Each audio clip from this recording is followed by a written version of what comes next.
See any ghosts back there? No.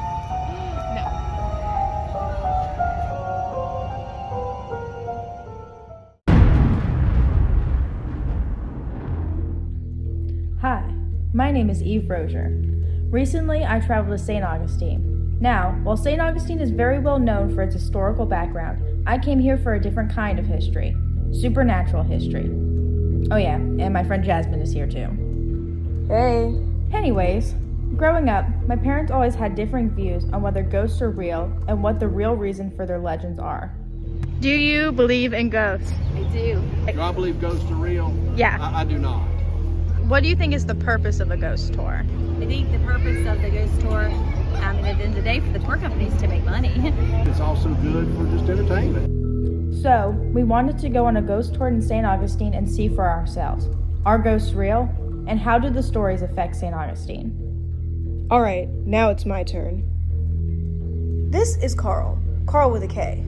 He was our tour guide and had many interesting things to say about all of the hauntings in St. Augustine. The first story that caught our interest was the story of the lighthouse that is located on the north end of Anastasia Island. 1871, Hezekiah Pitty was a man from Maine. He was a lighthouse architect. And he said to the city of St. Augustine, I'd love to come down and be your foreman, build you a modern lighthouse. And so he moved down here with his two daughters, Eliza and Mary. 1871, construction on the lighthouse begins. There was already a train track, a rail line that actually went across the bayfront from the quarry. They used that same rail line to bring blocks over for the foundations of the lighthouse. Well, in 1873, 2 years into the lighthouse's construction, they were done with the foundations, and so nobody was working on the tracks. So Hezekiah's daughters had an idea. They grabbed two of their local friends, and they went out here to play on the tracks on the bayfront. They came out to the tracks, found a big minecart to climb into, made out of steel and wood, and they pushed it down the track, got some good momentum going. They were about to round a corner. When they hit that corner, they hit it at full speed. The bucket went over, and all four girls wound up right here in the water in the Matanzas River. Only one of the local girls knew how to swim. She swam to shore, tried to get help. By the time she came back, the other three girls had drowned. In the following months, as they finished construction, workers would come up to Hezekiah and they would say, "Hey, I keep seeing kids playing on the scaffolding. I can hear kids playing in the woods behind us. I won't sleep here at night because I keep seeing shadows watching me as I'm laying down to go to bed." Fast forward to the 1980s, the lighthouse and the lighthouse keeper's home become an inn. That did not last very long. People who stayed the night there complained about children running across the hallways, standing at the ends of their bed and creeping them out late at night. And that's when they decided to change it from an inn into just a museum. Now, while ghost stories are good fun, we got to thinking and figured there must be some other reasons for telling these ghost stories beyond just for a good scare. Then, we remembered what Eve's mom said about the ghost tour companies wanting to make money, and we decided to look a little further into it. One of the first things we noticed while we were in St. Augustine was just how many people were actually there, and we knew for a fact that a lot of them were there just for the ghosts. We've actually had people come from Venezuela. I've had people come from Puerto Rico. I've seen people from various parts of Asia who's coming to Florida to explore Florida for the first time, and they come through St. Augustine and decide, oh, there's ghost tours here, let's go on a ghost tour. We then asked Carl how all of the local legends affect St. Augustine. Sort of thing. I mean, it's definitely been used as part of St. Augustine's, I guess, cheesy tourist trap kind of. There's a lot of businesses here that kind of set up as places to kind of grab people off the highway, get a few bucks out of them. Even Carl did his fair share of advertising while we were on our tour. Largest Spanish colonial museum in town. It's like a 2-hour-long tour. I recommend it. One of the first places I recommend going out to check out. I've been up and down it 3 times since I've lived here. Yeah, Lily's room, or room 3A, said to be the most haunted room in St. Augustine. It's a little bit cheaper than the other rooms in the inn. If you ask any local where you should stay the night if you want to see a ghost, Lily's room is the first one that comes to mind. And the nuns actually run this museum right here. This is called the Miguel O'Reilly House. It is a free museum. You can go in there, get to know the sisters, and buy a Pope bobblehead. St. Augustine is not the only location that uses their local legends to support their economy. From Columbia, South Carolina's Lizard Man to Point Pleasant, Virginia's Mothman. Even the legendary Nessie is a local legend used as a cheesy tourist trap. As Carl said before, many of these places use its supernatural reputation to grab people off the street and make money.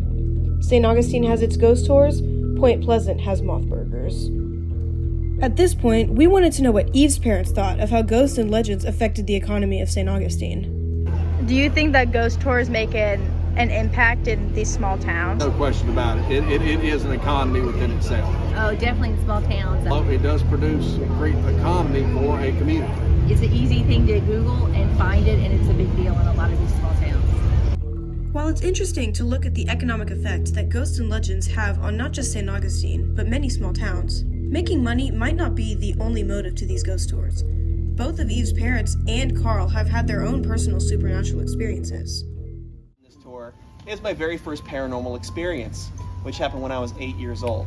But we own this big farmhouse. Well, we stayed there one summer. My brothers and sisters had made friends with some of the kids in the neighborhood. They'd take off during the day. My parents were still working, so they were gone most of the weekdays. And during the week, some weird stuff happened when I was alone in that house. I would hear children running up and down the stairs, calling out to me to come in the basement and play with them. I'd go by the basement door, I'd find it open with the light on, and I was the only one home. Another thing that happened is the stairs going to the second floor, I would find toys taken out from underneath the stairs, and there were baby toys I would find lined up the stairs, like one on each step, leading into the nursery. And so I realized it was the ghosts inside the house. After hearing about Carl's history with his own spirits, it has helped us realize that he doesn't just go on ghost tours for money, but he genuinely believes in ghosts and is passionate about sharing his experiences. He does also have quite a bit of history dealing with the supernatural and being a paranormal investigator. How long have you worked as a ghost tour guide in St. As a Augustine? ghost tour guide, exactly 1 year, actually, Oh, really? as of December, yeah. That's good. Could you tell us a little bit more about your background as a paranormal As a investigator? paranormal investigator, yeah, absolutely. You know, I was in high school. You know, I first started investigating various haunted locations just locally, going to cemeteries and, you know, places that I had seen on the internet that had said they were haunted. After I graduated high school, I wound up getting with a paranormal society in England that actually worked for the church that I was a part of. And so I actually went out there, and we would actually go together in pairs and investigate people's homes. So we were collecting evidence not only for people to get help from religious leaders, from various, you know, church institutions, but also for us to get, you know, research for, you know, paranormal evidence. Not only has Carl had his own experiences with the supernatural, but both of Eve's parents have as well. A long time ago, when I was younger than you guys, I was in a bed and breakfast in Europe. My parents had already gone to eat breakfast, and I heard a ball going down the hallway and little kids yelling. I didn't think anything of it at the time. And I went down to breakfast, and somebody else was talking about the kids being loud or something. The guy's like, "There's no kids here." And so the person that owned the bed and breakfast told us the story about these kids and how they were ghosts and how sometimes people see them and hear them. So I haven't seen one, but I have heard one live and in person without realizing it. We've actually seen a couple ghosts on several of our tours. I mean, we did a ghost tour at the jail, and I would highly recommend that tour. Very, very educational tour. And a lady, unfortunately, lost her daughter while she was working at the jail. And so anytime that a tour comes with a daughter, there is potential for ghost activity. And we were on a tour one time where a lady standing beside us brought her daughter, and a ghost tapped her on the shoulder. And it made her so nervous that she told the tour guide, "I've got to leave the location. I'm really frightened." It's well worth the time and money to come down here and be a part of it. So why do you personally like to go on ghost tours? I like to learn about the history, and I like to see maybe there would be a ghost involved. Just to see if ghosts are real. I mean, just because I have an opinion that ghosts probably are not real, I still think I'm very open-minded to think that maybe there is that possibility. Now, after hearing that Eve's mom, and even Eve's dad, who doesn't believe in ghosts, don't just go on ghost tours for entertainment, has helped us come to the realization that while economy is a big part of local legends, it is not the driving force that keeps it alive. It's the people who really believe in learning about the history of a community and the overwhelming interest in the mystery of life after death.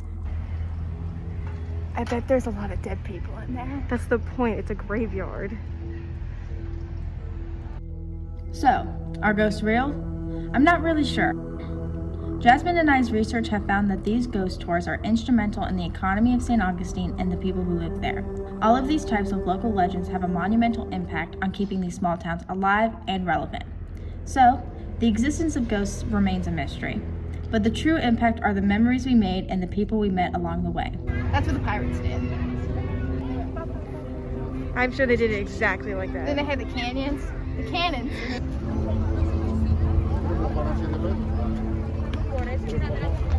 all those canyons. Maybe that is the true purpose of a ghost tour.